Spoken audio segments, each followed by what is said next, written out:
My name is Jessica and I am the founder chef at Bianca Caramélisé. Bianca Caramélisé, it's a French term. So in English it means well caramelized. So it's a chemical reaction that happens a lot in pastry basically, and it's one of our favorite reactions because it turns something as simple as sugar into like after the chemical reaction it releases hundreds of different flavor compounds and creates complex delicious flavors for the food. So I actually have always been interested in food. I started out as a nutritionist dietitian, but after a couple of years working in the industry I realized I wanted something more hands-on. So that's when I chose to go down the culinary path. And I love pastry because it's very scientific and precise. So I started Bianca Caramélisé here because I've realized there's a gap in the Hong Kong market for higher end French pastries. That is plant-based obviously.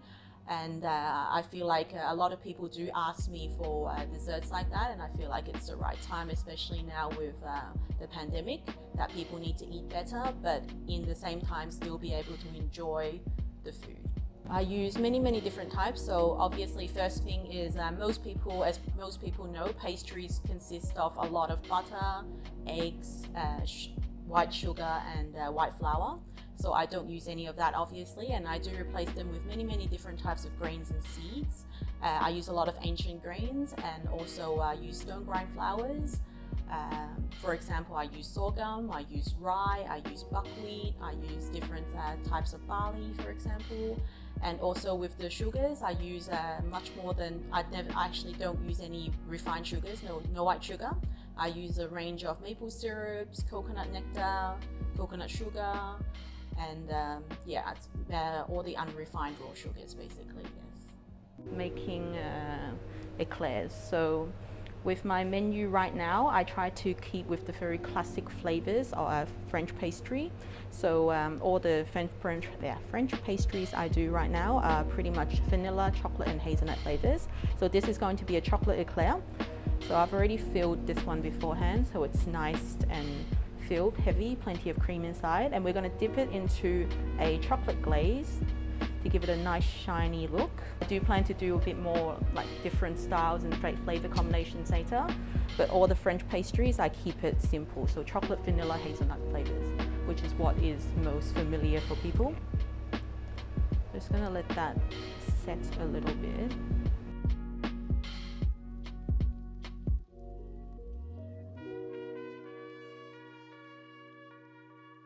So these ones are actually plant-based and gluten-free. And how do I achieve that? Basically, there's a lot of ingredients in these, but they're all natural. So basically, for example, I use brown rice flour, and then I use chickpea flour. And then there's also something that helps to hold the item together, because when bread or any pastry doesn't have gluten, they tend to be crumbly and falls apart. So I use something called psyllium husk as well. To help to hold this together. And rather than using butter, I like to use here some olive oil and also coconut oil as well. And once they're baked, they become, so these are what we call eclairs. So essentially they're the same, very similar, just different shape. It's the same batter.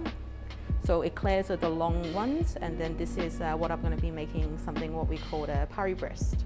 So it's a very classic French dessert. I don't really see it too much outside of France, to be honest. So in Paris, it's quite common. So yeah, so I'm going to first make the Paris-Brest.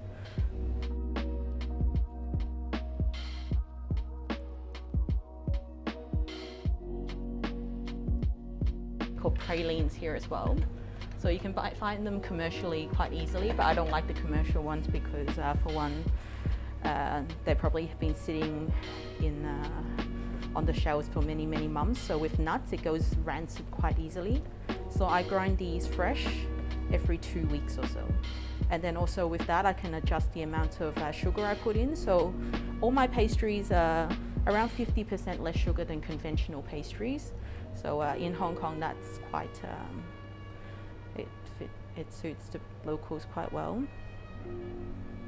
So definitely a lot healthier than the ones you find outside. So I put a good amount there.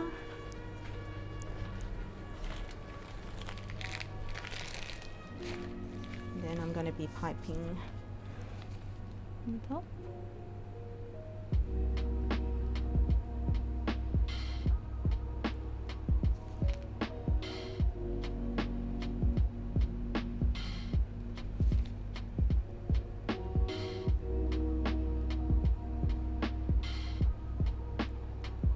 Just like to add a little bit more hazelnuts on the top, just for crunch.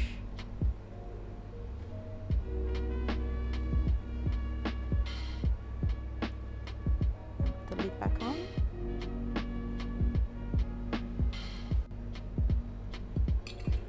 A classic Paris-Brest, but plant-based. This local lemon is amazing. It smells like lemongrass actually.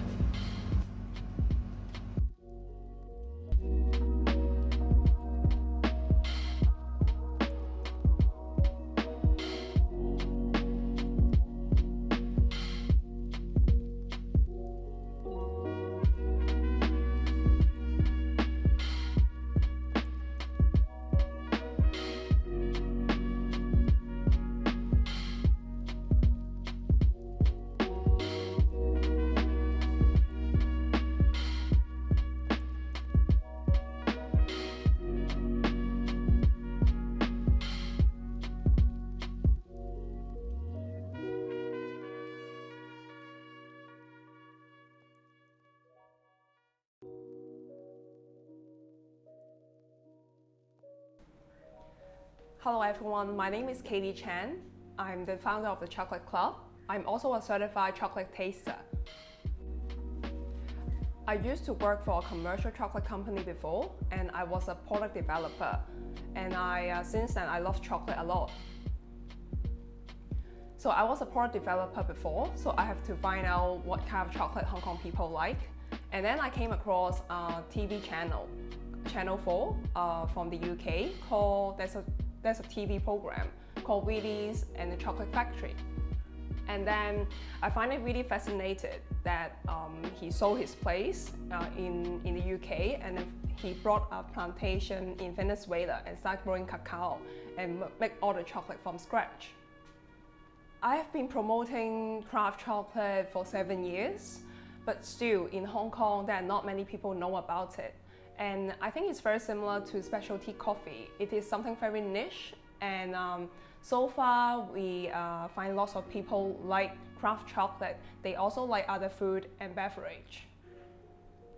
There are so many reasons that we need to eat craft chocolate. It is because, first of all, it tastes so much better than commercial chocolate, and the ingredients they use fine cacao that is sourced usually directly or from co-ops. That is like they check all the quality as well. And so as for the commercial chocolate, they use bulk cacaos that some of them they even use child labor. And also when we look at the ingredients, for craft chocolate, they try to use the least ingredient in the chocolate bar. And also, for example, in a dark chocolate, the simplest ingredients you can get can be just cacao and sugar. So what you are eating in the chocolate is all cacao instead of all the artificial flavorings or something that you don't want it to be in the chocolate. Because like when we first started, we host a little bit of like a few chocolate tasting events, and then we start collaborating with different parties or maybe coffee shops and tea house. And we find that the people who love coffee, tea, or even alcohol, they love quality chocolate. So far, like, we are really focusing in Hong Kong because the trend is actually start from America and Europe. So we would really want to grow the fine chocolate community in Hong Kong. So luckily, we can have more places that can find craft chocolate nowadays. For example, if you go to City Super, they have a really wide range. Sweet Roll, have to say that we are also like working with them very closely to supply more fine chocolate, and also specialty coffee shops as well that you can find very good craft chocolate. Not only that, they also serve hot chocolate made from fine chocolate as well. So there are a few terms that you can describe our kind of chocolate. So you can call it fine chocolate or craft chocolate, and sometimes you heard a lot of people call bean to bar chocolate, because bean to bar, it means that the chocolate is made by the maker from scratch, from roasting the cacao beans and every single step until it becomes a finished bar. Because of COVID-19, usually like in normal time, we do our chocolate tasting face-to-face, like in a space with everyone. And because of COVID-19, we cannot do it anymore. So that's why like a few months ago, we created this called virtual chocolate tasting. So you might think, how does it work? So basically, we prepare all the chocolate with the tasting mat and all the props inside this box, and then we send it to all the guests beforehand. And then we do all our events and tasting online by Zoom. So we can all taste the chocolate together at the same time. I would like to introduce Taiwan chocolate. This is one of the brands that we are selling in Hong Kong, and it is made in Ecuador, and so far it's the most expensive chocolate in the world. And then you might ask why it's so expensive. First of all, like the cacao they use called National cacao, that is very rare in Ecuador, and also like it is aged in wooden barrels as well. For example, this box is been aged in a kind of wood called Andean elder wood for 3 years, and then make it into chocolate. One of the co-founder, Jerry, he came to Hong Kong, and then we met up and talked about his brand and asked if we want to represent them in Hong Kong. And I would love to, because it's like when you look at the packaging and the ideas that and the effort they put into this brand, it's pretty amazing. So, and then we worked with Hennessy before with this brand to pair their chocolate with cognac and whiskey. We did quite a lot of events with this brand before. If you want to get Taiwan chocolate and try Ecuadorian chocolate, you can get it online from our Chocolate Club online store. I would like to introduce Fuwan chocolate from Taiwan. So Warren, he used to be a chef before, and then he discovered craft chocolate when he was in honeymoon in Italy. And then he started using cacao from Pingdong, so it's in the south of Taiwan, to make chocolate from bean to bar. So not only bean to bar, he also ferment his own beans. So he played around with different fermentation method. So even though he used like same batch of chocolate, it can become like lots of different flavors.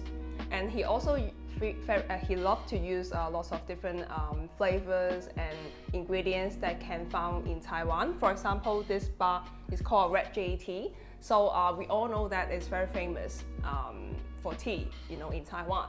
And he used a real tea to infuse in his chocolate. So it tastes very good. Story for Cat Cocoa. So it's also started by a couple makers, and then originally they are lawyers, and then there's one time they did like a road trip to Chiang Mai, and they discovered that they also grow cacao in Chiang Mai. And then they were looking for something different to do, and then Natalia, the wife, she started making chocolate from bean to bar. And then a few years ago, they opened like a cafe in the middle of Bangkok that served delicious chocolate that made from scratch, and also they make the desserts with their own chocolate, and also delicious drinks as well. So for Cat Cocoa and Fuwan chocolate, they are both award-winning chocolates.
Hello， 大家好，我係 Manny， 我係 Hey Candy 嘅負責人。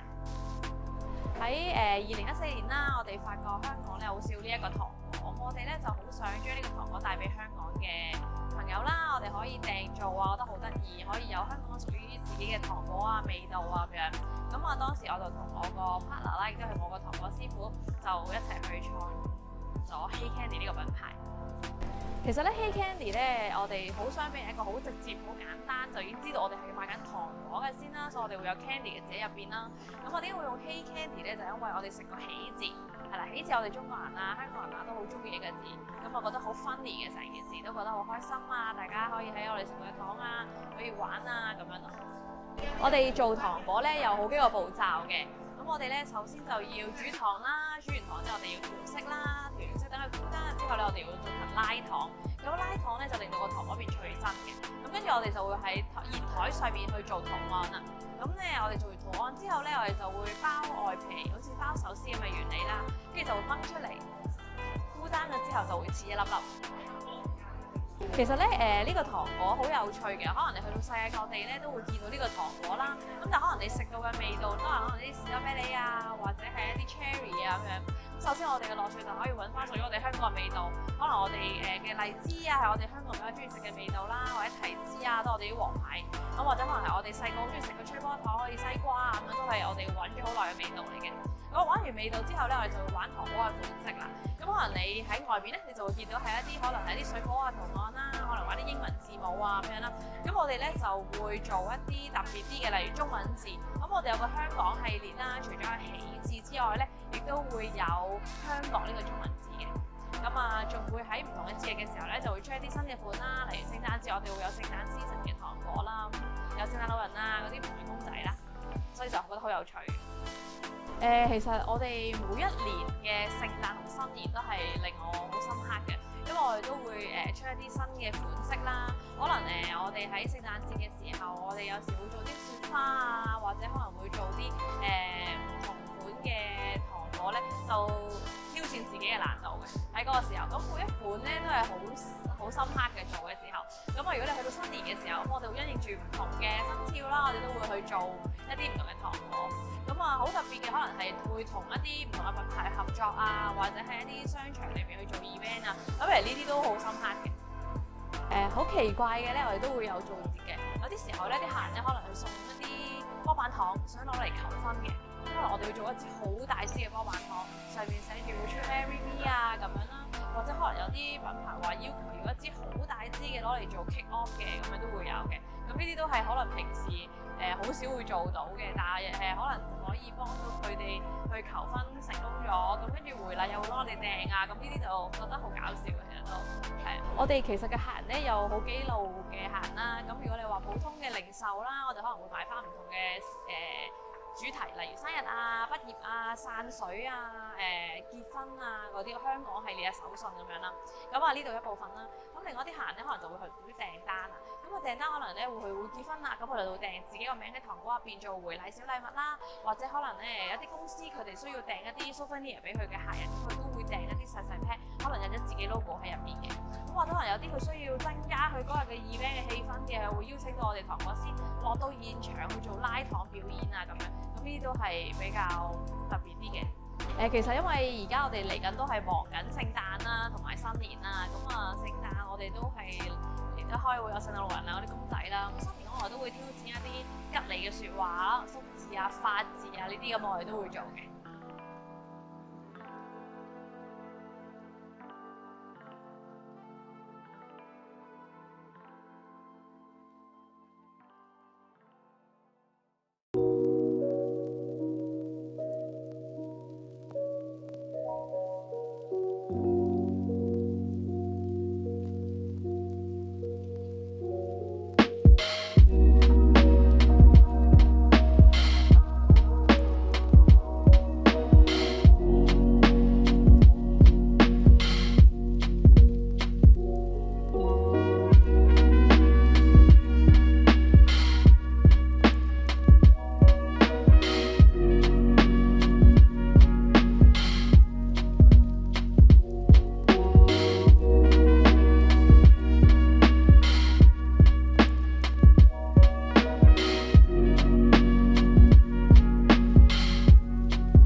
my name's Taylor. I'm the owner of Yellow Circle. Yellow Circle is named after my grandmother's Chinese name, Wang Kao, in Cantonese. Actually calling it yellow ball, it's a bit weird, so I just make it a similar meanings. And my grandmother passed away 10 years ago because of heart attack. And it was really shocking for our family, which is we were so close. That definitely represent the love and respect for her. I used to be a graphic designer. Actually, I've been working in the industry for about 3 to 4 years. By the time my sister just started the cake shop online, so I was having a playful mind to try with that. Then I just found a satisfaction from that, because everyone got my cake. They were just so happy about it, which is I couldn't get it in the design industry. I've been making a very special cake, which is the Titanic cake. The cake was ordered from a mother for celebrating his son's 5 years old. Actually, the birthday boy likes the swing of the broken part of the Titanic, but I think that would be a bit sad to making a cake like this. So I just made the perfect Titanic cake. I think I'm quite happy that my customer giving me quite a good comments every time. Despite the stunning outlook of the cake, I will also check out with the taste of the cake. Like, how do you feel about the taste, and do you think it's like moist enough, and such of the questions, and every time the compliment is quite good. Even though I'm a cake maker, but I really like working out. So every cake, every recipe that I've made, it's all low sugar, to making sure everyone will not get a too sweet tooth. Especially in Hong Kong, people were quite looking for a less sweet cake, because everyone is quite concerned about the health now. I think it really depends on the style of the cake. Like, I can spend just like few hours to make a cake done. But if you want something complicated, like making a people's face or their swimming position, then it will take longer, like 3 days or 4 days.